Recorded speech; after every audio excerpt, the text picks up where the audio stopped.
Isang pulis Taguig naman ang itinuturong sospek sa pamamaril sa isang babaeng natagpuan sa Barangay Bani sa Bayambang dito sa Pangasinan noong July 21. Nakunan sa CCTV ang sunod-sunod na pangyayari mula nang lumabas ang babae sa kanyang tinitirhan sa Taguig umaga noong July 20 hanggang sa magkaangkas na sila ng sospek sa motorsiklo kinahapunan ng araw na yon.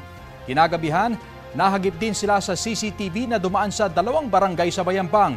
Kalaunan, nakita sa CCTV na hindi na kasama ng lalaki ang biktima. Nangyari umano ang krimen malapit sa isang waiting shed kung saan may na-recover na basyon ng bala ng baril. May isa pang nakasaksi sa dalawa na nagtatalo sa lugar. Ayon sa pulisya, dalawa ang posibleng motibo sa krimen.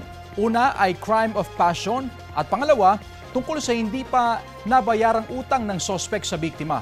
Hawak na ng Taguig Police ang sospek na wala pang pahayag.